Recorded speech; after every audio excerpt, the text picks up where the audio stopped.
இடம்பொருள் நேயர்களுக்கு வணக்கம். சென்னைக்கு பார்த்தீங்க அப்படின்னா இப்போ திருப்பி பாண்டியன் ஸ்டோர் சீரியலில் இந்த கல்யாணம் நடக்குமா நடக்காதா ஒரு பெரிய பிரச்சனை ஆகிடுச்சு. அதுவும் வாசலில் கடங்காரங்களாம் வந்துட்டாங்களே, என்ன நடக்க போகுது அப்படின்னு சொல்லி பார்த்தா எப்படியோ அதை சமாளிக்கிறதுக்கான எல்லா முயற்சிகளையும் ஈடுபட்டு இருக்காங்க. வாசலில் இறங்குறாங்க. இறங்கும் பொழுதே பார்த்தா அங்கே ஏற்கனவே 2 பேர் அதெல்லாம் முடியவே முடியாது, இதான் மாப்பிள்ளை வீடா, என்ன நடந்தாலும் தெரியும், இந்த கல்யாணம் எப்படி நடக்குதுன்னு நான் பார்த்துட்றோம், பணத்தை வாங்காமல் போக மாட்டோம் அப்படிங்கிறாங்க. ஆனால் பணத்தை வாங்காமல் போக மாட்டோம் அப்படிங்கிற வார்த்தையை கரெக்டாக குழலி, மீனா, அதுக்கப்புறம் பார்த்திங்க அப்படின்னா இந்த பக்கம் ராஜியும் கதிரும் இருக்கும்போது சொல்லலை. அதுக்கு பதிலாக கல்யாணம் எப்படி நடக்குன்னு பார்க்குறாங்க, கல்யாணம் எப்படி நடக்குன்னு பார்க்குறாங்க அப்படின்னு திருப்பி சொல்லிகிட்டே இருக்காங்க.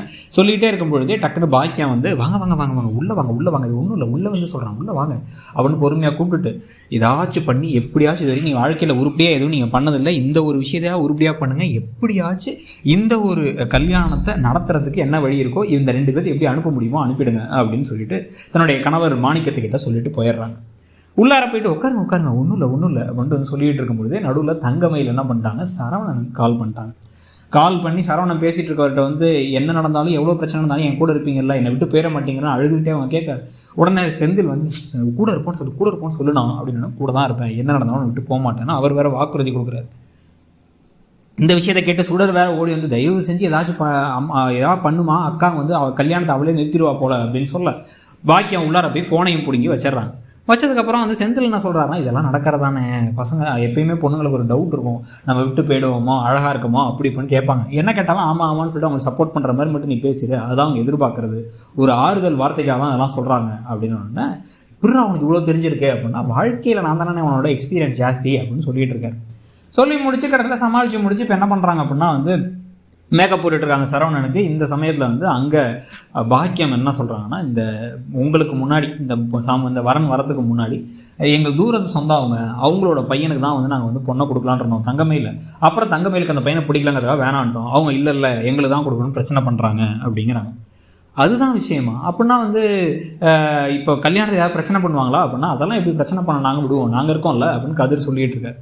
இதெல்லாம் நடந்துகிட்டு இருக்கும் போதே எங்கள் வெளியே மாணிக்கம் என் பிள்ளை கல்யாணத்துக்காக நான் என்னென்னவோ பண்ணி இந்த கல்யாணத்தை ஏற்பாடு பண்ணியிருக்கோம், தயவு செஞ்சு கல்யாணத்தை நிறுத்திடாதீங்க, கையை காலாக நினச்சி மன்னிப்பு கேட்குறோம், என்ன உங்களுக்கு ஒரு வாரம் டைம் கொடுங்க, நான் இத்தனை நாள் பணம் கொடுக்காம இருந்ததுக்கு மன்னிச்சிருங்க, எங்களுக்கு ஒரு அவகாசம் கொடுங்க அப்படி இப்படின்னு சமாளிக்கிறாரு.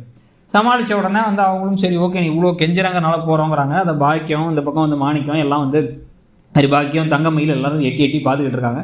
இதெல்லாம் நடந்து முடிஞ்சதுக்கப்புறம் இங்கே உள்ளார பார்த்தீங்கன்னா ராஜியுடைய சேலை மேலே தான் கதிர் உட்காந்துருக்கார், கால் கொஞ்சம் அமைக்கிருக்காரு. அவங்க அதை பிடிச்சி இழுக்கிறதுக்கு ஆரம்பத்தில் ட்ரை பண்ணிட்டே இருந்தாங்க குட்டியாக, அந்த ஒரு விஷயம் ஓடிக்கிட்டே இருந்துச்சு. ஸோ இப்போ இழுத்துகிட்டே இருக்கும்போது ஒரு கட்டத்துக்கு மேலே சரி அப்படின்னா, ஆமாம் சேலை தான் அப்படிங்கிறாரு அவர்.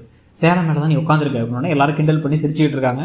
அது நடக்கும் பொழுதே இப்போ குழலிக்கு டவுட் வந்துருச்சு, இவங்கெல்லாம் பண்ணுறது இவங்க திருன்னு முழிக்கிறது இதெல்லாம் பார்த்தா ஏதோ தப்பாக தெரியுது, ஏதோ ஒன்று தப்பாக இருக்குது இந்த குடும்பத்தில், உனக்கு தோணலையா அப்படின்னு மீனாட்ட கேட்குறவனு. மீனா உடனே எனக்கு நல்லாவே தோணுது, ஆரம்பத்துலேருந்தே இந்த குடும்பத்தை ஏதோ தப்பாக தான் இருக்குது, இப்பயும் அது தப்பாக தான் இருக்குது அப்படின்னா, ராஜி வேறு சும்மா சந்தேகப்படாதீங்கக்கா அப்படிங்கிறாங்க. இல்லை இந்த மாதிரி வெறும் வேறு ஏதோ பிரச்சனை பண்ணுறவங்க கல்யாணத்தை நிறுத்த வந்தவங்க மாதிரி தெரில, இது ஏதோ வேறு பிரச்சனை மாதிரி இருக்கே அப்படின்னு பேசிக்கிட்டு இருக்காரு. அப்போ அந்த சமயத்தை பழனி வேலும் ஆமான்னு சொல்லிட்டு இருக்கும்போதே டக்குன்னு நோட் பண்ணிடுறாரு மாணிக்கம். பரவாயில்லையே, நல்ல ஒற்றுமையாக அண்ணியும் தம்பி ஒய்ஃபும் இருக்கீங்களே அப்படின்னு பேசிகிட்டு இருக்க, ஒற்றுமையாக தானே இருக்கணும் அப்படின்னு உங்களும் சொல்லிகிட்டு இருக்காங்க. இப்போ இந்த சமயத்தை டக்குன்னு பொண்ணு எங்கே அப்படின்னு கேட்டு, பொண்ணு உள்ளே தான் இருக்காங்க அப்படின்னா பொண்ணை பார்க்கறதுக்காக உள்ளார பாக்கியம் முதல்ல போகிறாங்க. தங்கமயில் அழுதுகிட்டே இருந்தோடனே, தயவு செஞ்சு உனக்கு இவ்வளோ பிரச்சனைக்கு பிறகு உங்கள் அப்பா ஒரு தலையில் வாங்கிட்டு வந்த வரம் இவ்வளோ பிரச்சனை நடந்துருச்சு, இதுக்கு பிறகு உனக்கு கல்யாணத்தை பண்ணி வைக்கிறோம், நீக்கு அங்கே போய் நல்லா வாழ்ந்துரு அப்படின்னு சொல்லிட்டு இருக்கும்போது உள்ளார வந்துடுறாங்க குழலி. இவங்க அப்படியே அழுது கண்ணை தொடர்ந்து கண் கலங்கி நிற்க, என்ன ஒரு மாதிரி இருக்க அப்படின்னா, இல்லை வீட்டை விட்டு போகிறோன்னு ஒரு மாதிரி இருக்கா அப்படின்னு சமாளிக்கிறாங்க. அதோட இன்றைக்கி எபிசோட் முடியுது. அடுத்த ப்ரோமோவில் பார்த்தீங்கன்னா அடுத்த ரிசப்ஷன்லேயும் பெரிய பிரச்சனைலாம் நடக்க போகுது போல். ஸோ நீங்கள் என்ன நினைக்கிறீங்க, இப்போ கதை எப்படி போகுதுன்னு நினைக்கிறீங்கிறத சொல்லுங்கள். தேங்க்யூ.